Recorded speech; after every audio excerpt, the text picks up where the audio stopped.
Salam sejahtera Malaysia, denyut nadi suara rakyat bergema di channel ini. Terima kasih kerana terus bersama dalam channel ini untuk mendapatkan berita terbaru setiap hari.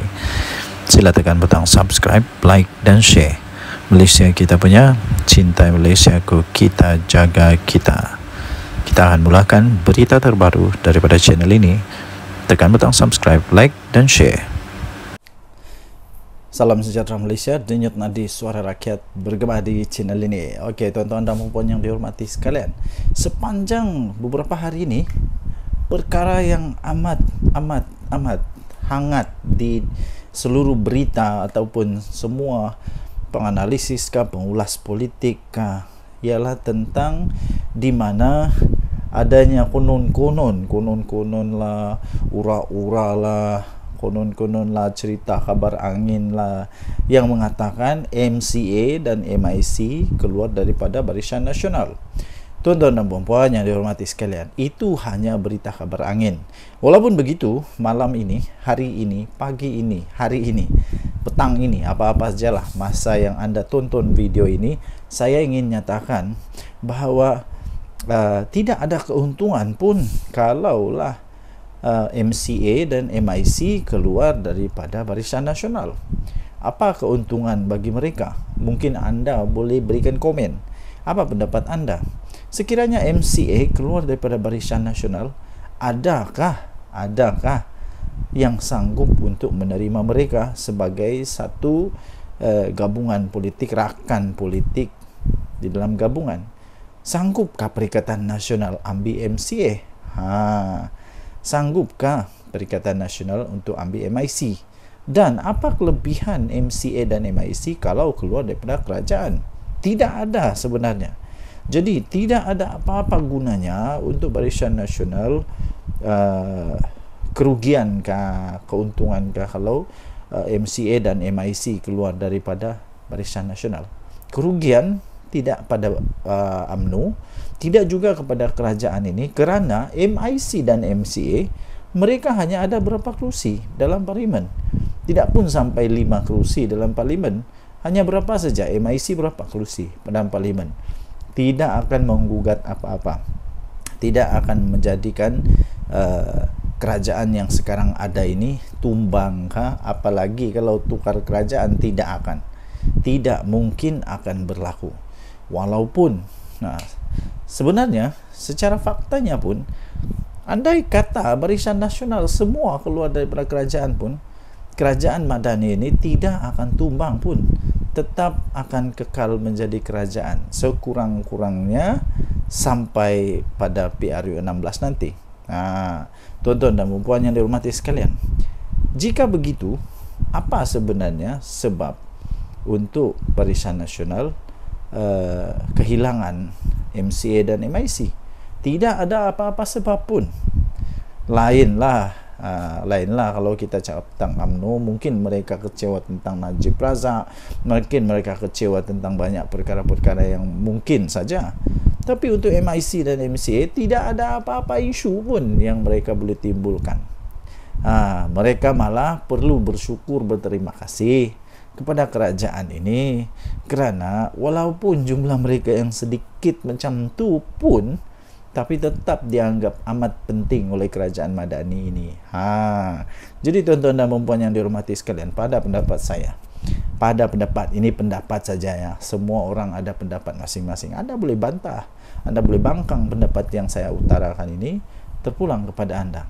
Sekiranya MIC dan MCA nak keluar, kalau pendapat saya, UMNO tak payah nak tergeh-geh pun, untuk pujuk MCA atau MIC ni. Biar pergi kat mereka lah.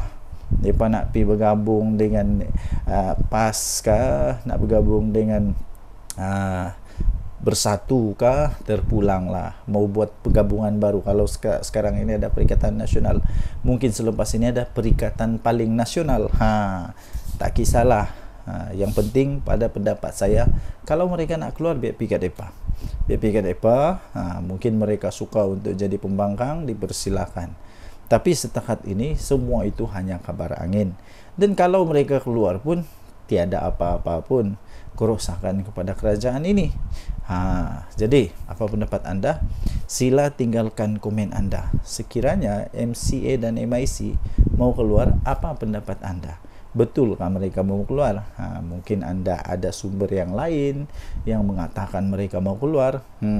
Tapi pada pendapat saya, tidak akanlah mereka keluar untuk setakat ini, kerana tidak ada apa-apa keuntungan pun. Dan saya fikir UMNO tidak akan tergugat pun. UMNO tidak pun rasa kecil hati kalau mereka keluar. Tinggalkan komen, tekan butang subscribe, denyut nadi Suara Rakyat bergema di channel ini. Bye-bye. Salam sejahtera Malaysia, denyut nadi Suara Rakyat bergema di channel ini. Okey, tuan-tuan dan puan yang dihormati sekalian, sepanjang beberapa hari ini, perkara yang amat hangat di seluruh berita ataupun semua penganalisis pengulas politik ialah tentang di mana adanya konon-konon lah, ura-ura lah, konon-konon lah, cerita kabar angin lah yang mengatakan MCA dan MIC keluar daripada Barisan Nasional. Tuan-tuan dan puan yang dihormati sekalian, itu hanya berita kabar angin. Walaupun begitu, malam ini, hari ini, pagi ini, hari ini, petang ini, apa-apa sajalah masa yang anda tonton video ini, saya ingin nyatakan bahawa tidak ada keuntungan pun kalaulah MCA dan MIC keluar daripada Barisan Nasional. Apa keuntungan bagi mereka? Mungkin anda boleh berikan komen. Apa pendapat anda? Sekiranya MCA keluar daripada Barisan Nasional, adakah yang sanggup untuk menerima mereka sebagai satu gabungan politik, rakan politik di dalam gabungan? Sanggupkah Perikatan Nasional ambil MCA? Sanggupkah Perikatan Nasional untuk ambil MIC? Dan apa kelebihan MCA dan MIC kalau keluar daripada kerajaan? Tidak ada sebenarnya. Jadi tidak ada apa-apa gunanya untuk Barisan Nasional, kerugiankah, keuntungankah kalau MCA dan MIC keluar daripada Barisan Nasional? Kerugian tidak pada UMNO, tidak juga kepada kerajaan ini, kerana MIC dan MCA mereka hanya ada berapa kerusi dalam parlimen. Tidak pun sampai 5 kerusi dalam parlimen. Hanya berapa saja, MIC berapa kerusi dalam parlimen. Tidak akan menggugat apa-apa, tidak akan menjadikan kerajaan yang sekarang ada ini tumbang kah? Apalagi kalau tukar kerajaan, tidak mungkin akan berlaku. Walaupun sebenarnya secara faktanya pun, andai kata Barisan Nasional semua keluar daripada kerajaan pun, kerajaan Madani ini tidak akan tumbang pun, tetap akan kekal menjadi kerajaan sekurang-kurangnya sampai pada PRU 16 nanti. Tuan-tuan dan puan yang dihormati sekalian, jika begitu, apa sebenarnya sebab untuk Barisan Nasional kehilangan MCA dan MIC? Tidak ada apa-apa sebab pun. Lainlah kalau kita cakap tentang UMNO, mungkin mereka kecewa tentang Najib Razak, mungkin mereka kecewa tentang banyak perkara-perkara yang mungkin saja. Tapi untuk MIC dan MCA tidak ada apa-apa isu pun yang mereka boleh timbulkan.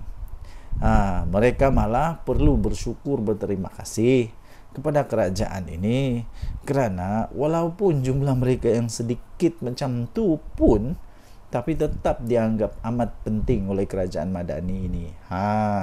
Jadi tuan-tuan dan puan yang dihormati sekalian, pada pendapat saya, ini pendapat saja ya. Semua orang ada pendapat masing-masing. Anda boleh bantah, Anda boleh bangkang pendapat yang saya utarakan ini, terpulang kepada anda. Sekiranya MIC dan MCA nak keluar, kalau pendapat saya, UMNO tak payah nak tergeh-geh pun, untuk pujuk MCA atau MIC ni. Biar pergi kat mereka lah. Mereka nak pergi bergabung dengan PAS kah, nak bergabung dengan Bersatu kah, terpulanglah. Mau buat pergabungan baru. Kalau sekarang ini ada Perikatan Nasional, mungkin selepas ini ada Perikatan Paling Nasional. Tak kisahlah. Yang penting pada pendapat saya, kalau mereka nak keluar, biar pergi kat mereka. Mungkin mereka suka untuk jadi pembangkang, dipersilakan. Tapi setakat ini semua itu hanya kabar angin.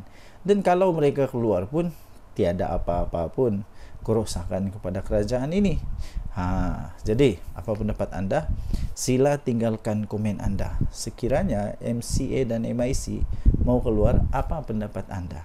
Betulkah mereka mau keluar? Mungkin anda ada sumber yang lain yang mengatakan mereka mau keluar.